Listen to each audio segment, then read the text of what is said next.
Salve galera, tudo bom? Bora aqui falar um pouquinho sobre a terceira lei de Newton, né? Tinha comentado com vocês na próxima aula que seria esse tema.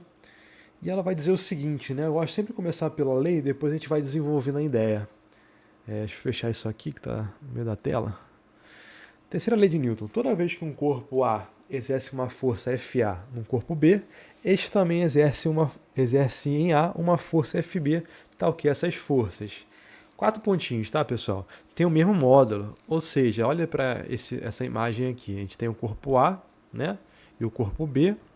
E se o corpo A faz uma força em B, que a gente chama de FA, o corpo B também necessariamente faz uma força em A, tá? Essa é a ideia. E essas forças elas vão ter o mesmo módulo, ou seja, a mesma intensidade, vão ter a mesma direção. Repara que a direção aqui é horizontal, certo? Então, se a direção fosse vertical, as duas forças também teriam direções verticais, né? E elas têm uma coisa em comum, que é os sentidos opostos, né?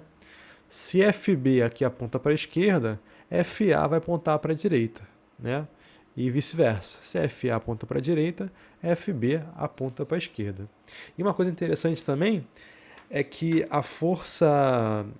essas forças, a gente vai falar o seguinte, que essas duas forças formam um par ação e reação, tá?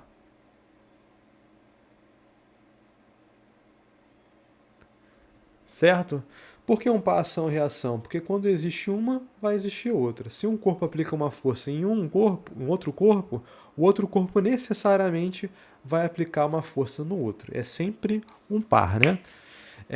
E essas forças elas têm a mesma natureza, né? Então, se for duas forças de contato, por exemplo, aqui esse rapaz, ó, esse rapaz ele está apoiado aqui na parede, né? E aí o que acontece? Porque ele fica em equilíbrio, né? Não cai nem para a direita nem para a esquerda. Porque o rapaz ele faz uma força na parede, né? Como é força de contato, vou chamar de NR, a normal do rapaz, e a parede faz sobre ele também uma força de igual intensidade, mas de sentido contrário. Falar de N parede, né? Normal da parede. Certo? Então, repara que o rapaz sofre uma força pela parede porque ele faz uma força sobre a parede, né? Então, essas duas forças aqui, né? Elas formam um par ação e reação, tá? Essa ideia é muito importante. Vamos ver outro exemplo aqui, ó. Aqui a gente tem um super zoom numa mesa com uma caixa, né? Só para ficar um pouquinho mais didático, tá? Mas a gente sabe que não existe uma mesa desse tamanho. E tem o seguinte, como vocês sabem, existe a força peso, né? Que é a força gravitacional que sofre a caixa, né? E essa força ela é verticalmente para baixo, apontando no sentido da Terra, né? No centro da Terra. Só que, como a Terra faz essa força sobre a caixa também faz uma força de sentido contrário, né? Em direção à caixa também. E essas forças também formam um par ação e reação, por quê? São duas forças gravitacionais, certo? Formando justamente um par. Repara que aqui no rapaz as forças são de contato. E é por isso que elas fazem força, formam, né, um par ação e reação. Aqui são duas forças gravitacionais. Então, pessoal, é por isso que eu sempre falo nas aulas que a força peso e a força normal, elas são forças diferentes, né? E elas não fazem par ação e reação em momento algum, certo? Pode ser que em algum momento os módulos dela, né, acabam se coincidindo, né, os módulos da força, mas elas não fazem par ação e reação porque elas não são, ó, da mesma natureza. Elas têm naturezas distintas. Uma é uma força de contato e a outra é uma força gravitacional, né? E depois a gente vai ver um segundo argumento para mostrar que essas forças não podem fazer um par ação e reação, tá? A gente vai ver daqui a pouquinho. Vamos seguir aqui. Vamos falar aqui da força normal, né? Então, por exemplo, aqui, a mesma ideia do rapaz apanhando na mesa, né? Entendi. Tem um livro sobre uma mesa. Esse livro, ele sofre uma força normal que impede, né? Uma força normal que a mesa faz, né? Então, vou chamar de NM. Uma força normal que impede que ele penetre na mesa, né? Caia por dentro da mesa, perfure a mesa, né?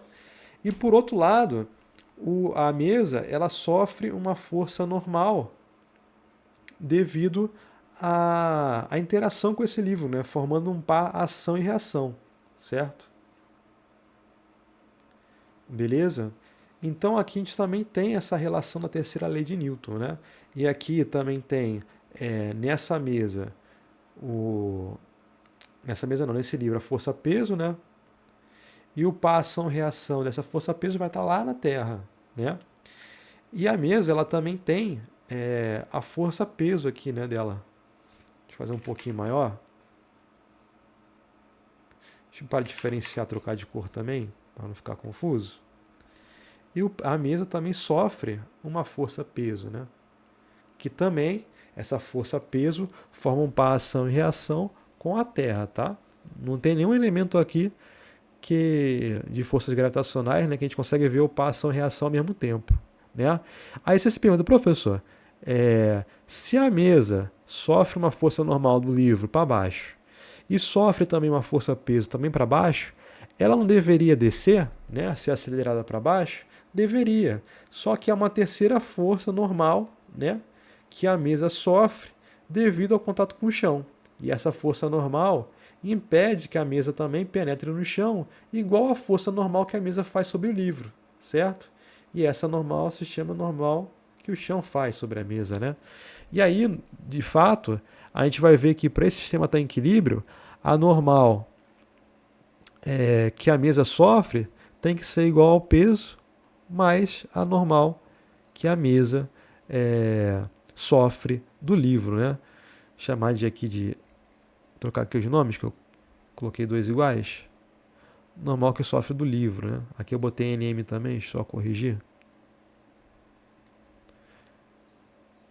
NL é a normal que ela sofre do livro e NM é a normal que ela faz sobre o livro, né? E aí você percebe o seguinte, que eu falei bastante na aula passada. A força normal nem sempre é igual à força peso. Repara que a normal que o chão faz sobre a mesa é a força peso que a mesa sofre, né? Pela ação gravitacional, mais a normal que o livro faz sobre ele, certo? E essa aqui é a ideia, aqui está tudo em módulo, né? Então perceba que nesse exemplo aqui a normal não é igual ao peso. Guardem isso, pessoal. Normal e peso não são para ação e reação. Primeiro, que são forças de naturezas diferentes, né? A partir daí, você já poderia falar que elas não fazem ação e reação, pela natureza delas serem diferentes, tá? Então, guardem isso.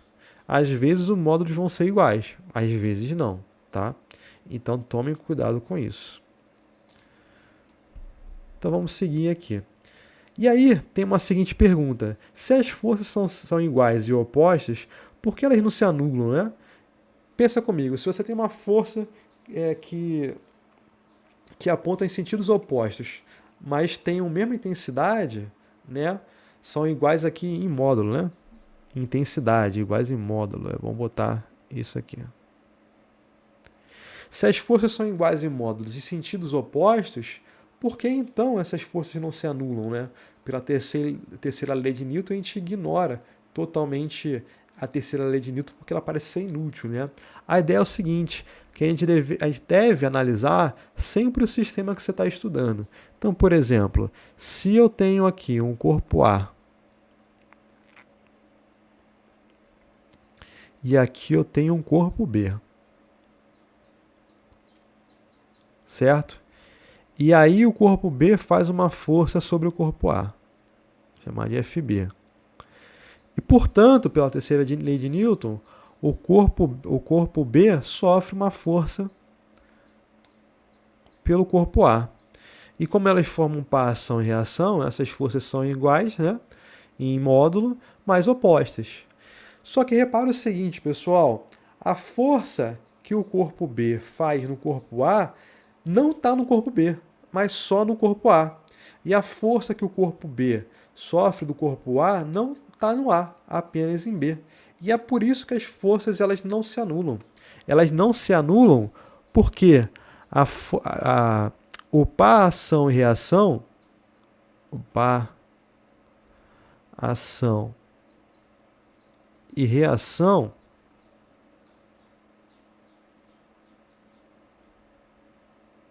estão em corpos diferentes.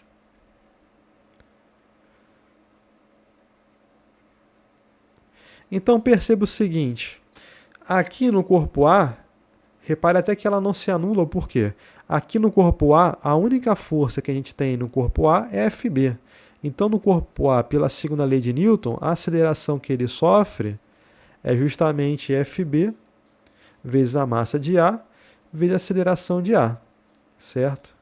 Então a aceleração de A é FB dividido por A, não, por MA. Certo? Significa que essa FB, se vocês prestarem atenção bem, ela é força resultante que A sofre. Então, por isso que a força em A não é anulada. Tem uma força resultante e vai gerar uma aceleração. Por outro lado, a força resultante em B vai ser FA, porque ela é a única, né? Que ela vai ser a massa de B vezes a aceleração de B. Então, a aceleração de B é justamente FA, né? Dividido MB. Certo? Isso é interessante por um outro motivo, por outra coisa que a gente vai abordar daqui a pouco, tá? Só que é o seguinte, pessoal. Quando a gente faz essas contas para calcular a aceleração, FB e FA em módulo, né? Deixa eu escrever aqui. FB e FA em módulo. Lembra que quando eu não coloco nenhuma seta em cima, eu estou falando de módulo, né? FA e FB são iguais. Ou seja, elas sofrem as mesmas forças, só que elas podem ser aceleradas diferentes porque a massa, repara, está aqui no denominador, podem ser diferentes, certo? Então repara que lembra que eu falei para vocês que a massa é a medida da inércia, porque quanto maior for essa massa que está aqui no denominador, menor vai ser a aceleração que esse corpo vai sofrer. Ou seja, mais resistente é esse corpo à mudança de movimento. E por outro lado, se essa massa for pequena, menor vai ser a aceleração. Quer dizer, maior vai ser a aceleração que ela vai sofrer, né? Isso a gente já falou um pouquinho sobre a bicicleta e o carro, mas aqui vocês estão vendo matematicamente, pela segunda lei de Newton e pelas ideias da terceira lei de Newton, que isso é uma verdade. Porque como FB e FA são iguais, o que vai diferenciar a aceleração é justamente a massa de A ou a massa de B. Quanto maior a massa, menor vai ser a aceleração que esse corpo sofre, tá? E aí, e além disso, pessoal, repara que aqui a gente está analisando A e B como um sistema separado. Ou seja, A é um sistema, B é outro sistema. Se a gente juntar A e B numa coisa só, deixa eu colocar em outra coisa que fica mais nítido, né? Se a gente mudar esse sistema e chamar agora um sistema C, de maneira que A e C, A e B, né, somados formam C, o que acontece, né? Repara que agora FB e FA eles atuam exatamente dentro de um único corpo, que é o corpo C, né? De tal maneira que agora essas forças podem se anular, porque agora eu estou considerando A e B como um único sistema. De tal maneira que a gente pode falar o seguinte, que as forças internas dentro de um sistema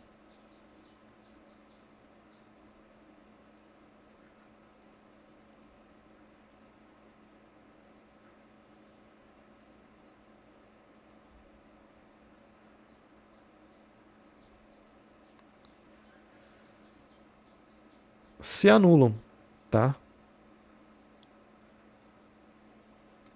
Então, pode sim acontecer das forças internas, das forças se anularem, quando a gente considera A e B um único sistema, uma coisa só, tá? Quando a gente considera uma coisa só, esse corpo ele não vai ser afetado, esse corpo C agora, né? Não vai ser afetado por essas forças. E você pode pensar no seu próprio organismo, né? Dentro de você tem várias interações acontecendo, muito delas fazem força, né? Força entre as moléculas do seu corpo, né? Força de interação. E aí você não se percebe movendo por algo que acontece dentro de você, né? Justamente porque dentro do seu corpo é um único sistema e o par ação e reação de cada componente do seu corpo acaba se anulando porque a gente considera todos os elementos do seu corpo como uma coisa só, né? Que é você, né? E é por isso que você não sente nenhuma aceleração devido às forças internas dentro do seu corpo, porque o seu corpo inteiro forma uma coisa única, certo? Se você pensar, por exemplo, agora na célula do seu corpo e tirar ela do seu corpo, né, e você analisar ela dentro do seu corpo, você vai ver que ela pode ser sim acelerada, né, por, por interações que acontecem no interior do seu corpo. Você pode ver, se você pegar, fazer um exame de sangue, tirar um pedaço de célula e conseguir enxergar isso no microscópio, você vai ver que essa célula pode ser acelerada, tem certos tipos de movimentos, porque a gente está analisando uma parte do seu corpo, que interage com outras partes, né? Mas o seu corpo inteiro, ela forma uma única célula, né? O seu corpo, né? Você. E é por isso que as coisas que acontecem no seu corpo não influenciam no seu movimento, porque dentro do seu corpo, esses par, ação e reação, acabam se anulando. Mas se a gente analisar de forma separada, esses tipos de forças internas elas se anulam e para o seu corpo, para você, né, que está observando de fora, não acontece nada. Beleza? Seguinte. Agora, vamos analisar o seguinte. A gente tem dois corpos, né? Aqui na letra A, letra B e na C. E esses dois corpos têm massas diferentes, né? Repara o seguinte, que no primeiro caso, vamos chamar aqui de A e B sempre, maiúsculo e minúsculo, para diferenciar um pouco da letra da alternativa. E vamos reparar cada alternativa. Na alternativa A gente tem a massa de A maior que a massa de B, né? Só que ambas as forças que um faz sobre o outro, né, vão ser iguais, né? Justamente pela terceira lei de Newton, formando um par, ação e reação. Só que, como a gente viu aqui dessas equações que a gente tem aqui, como as forças são iguais, a aceleração em B necessariamente tem que ser maior que a aceleração em A. Por quê? Porque, por causa do seguinte, ó, a aceleração em B vai ser a força que A faz, né? Que essa força que A faz, vou escrever aqui nesse cantinho, é igual à força que B faz. Pela terceira lei de Newton, elas têm que ser iguais. E todas essas forças eu vou chamar aqui de F, tá? Então a aceleração em B vai ser F dividido mB, certo? E a aceleração em A vai ser F dividido ma, certo? Se mB ele é menor do que ma, ou seja, o número que está no denominador é um número menor, significa que a aceleração tem que ser maior, né? Então, se esse cara for baixo, esse cara aqui precisa ser alto. É a ideia de inversamente proporcional. Mesma coisa aqui. Se ma é alto, se a aceleração é alta, a massa de A é alta, a aceleração dela deve ser baixa relativo à aceleração de B. Então, B fica muito acelerado em relação a A, né? Porque as massas deles são diferentes. Agora, se as massas de ma e de mb forem iguais, as acelerações têm que ser as mesmas, né? Porque como as quantidades, a aceleração é igual à força, e a força é igual, e a massa é igual, quer dizer que A e B, nesse caso aqui a aceleração em B vai ser maior que a aceleração em A, né? Certo? Significa que aqui a aceleração em B necessariamente vai ser igual à aceleração em A, porque as massas são iguais. Nesse caso aqui, na letra C, a de baixo, a massa de B é muito menor que a massa de A. De tal maneira que na hora de você escrever as acelerações, vai seguir a mesma ideia da letra A, só que a aceleração de B vai ser muito maior do que a aceleração de A.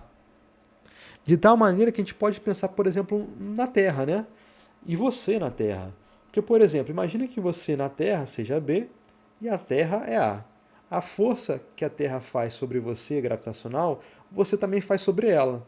Só que, como a tua massa é muito menor do que a massa da Terra, a aceleração que você sofre impacta muito mais você do que impacta a Terra, certo? Porque a aceleração que você faz na Terra pela sua força é muito pequena. É tão pequena que essa aceleração nem pode ser mensurada. É difícil de mensurar, quase é impossível mensurar a aceleração na vida real, né? A aceleração que você faz sobre a Terra por a massa da Terra ser muito maior que a sua massa. Então é por isso que quando você pula, você sente a ação da gravidade, né, sobre você, e você não sente que quando você chuta a Terra ou faz algum movimento para se afastar da Terra, que ela sofre uma aceleração, porque a massa dela é muito maior que a sua, né? E essa ideia é justamente essa que faz você pensar um pouco melhor sobre a terceira lei de Newton, quando a gente fala de objetos com massas diferentes, né? Outro exemplo da lei de Newton, da terceira lei de Newton, aqui é um balão que se move quando você enche ele de ar e depois abre a bexiga, né? O que acontece é que o ar escapa, né? E pelo ar escapar, o que ele faz? Ele empurra o balão no sentido oposto que ele está escapando, certo? É como se as partículas do ar estivessem empurrando o balão no sentido oposto que ele está saindo. E é por isso que o balão vai muito rápido, para o outro lado. Mesma coisa que pode pensar também em relação a isso é o foguete, né? O foguete é a mesma coisa. Você queima o combustível, esse combustível ele sai do foguete muito rápido, né? E por sair muito rápido, ele empurra o foguete no sentido oposto do que ele está saindo. Essa é a ideia também do foguete. Outra coisa que você pode pensar também é o seguinte: observa bem esse asfalto aqui, certo? Repara que esse asfalto aqui, ele faz uma curva, né? E essa curva, você pode pensar qual que é a origem dela. Imagina que esse é um asfalto de uma única mão, né? E os carros eles vão andar em uma direção, certo? Repara que parece, pensando que inicialmente essa rua foi feita alinhada, parece que ela sofreu uma força nesse sentido, né? Ela sofreu uma força nesse sentido, né, para formar essa barriga. Então, pensando nessa rua como uma rua de uma única mão, necessariamente os carros deveriam andar no sentido oposto, certo? Porque se a rua foi empurrada para trás, necessariamente ela empurra para frente, né? O carro e faz o carro andar. E aí a gente pode pensar como a gente se locomove, né? Porque pensa comigo, se você está andando para frente, sendo acelerado para frente, significa que você faz uma força quando você anda para trás, né? E por fazer uma força para trás, a terceira lei de Newton entra em vigor. Se você faz uma força no chão, empurrando o chão para trás, o chão te empurra para frente. E você pode pensar como confuso isso pode ser inicialmente para uma pessoa começar a andar, né? E é por isso que um bebê, por exemplo, tem dificuldade de andar. Porque, por exemplo, imagina um bebê querendo andar na direção da mãe, né? E ele vê a mãe na frente dele. E ele pensa, poxa, se a minha mãe está na minha frente, eu tenho que fazer uma força para frente para chegar até ela. Só que o bebê ele ainda está desenvolvendo a cognição dele, né? Ele não entende que para chegar para a mãe, ele tem que empurrar para trás o chão ao invés de para frente. Para ele é intuitivo empurrar para frente. Porque se eu quero ir para frente, não tem nenhum motivo lógico para eu empurrar o chão para trás. Não faz sentido. Eu quero ir para frente, então empurro para frente, né? Só que você só consegue criar esse hábito depois de muita prática, de entender o que, pô, eu estou empurrando para frente essa desgraça desse chão e esse chão está me jogando para frente. na direção da minha mãe, né? Às vezes você nem pensa que o chão de fato te joga para frente, né? Você só faz uma força no sentido que você quer ir. E é por isso que você buga, você não consegue andar a tua mãe. E é por isso que os bebês têm uma certa dificuldade de começar a se locomover. Porque para eles não é intuitivo você empurrar para um lado para ir para o outro. Isso leva tempo, né, pessoal? Então, pessoal, a aula de hoje é isso. Espero ter esclarecido bem a terceira lei de Newton para vocês. A gente se encontra no próximo sábado agora. Um abração e até mais.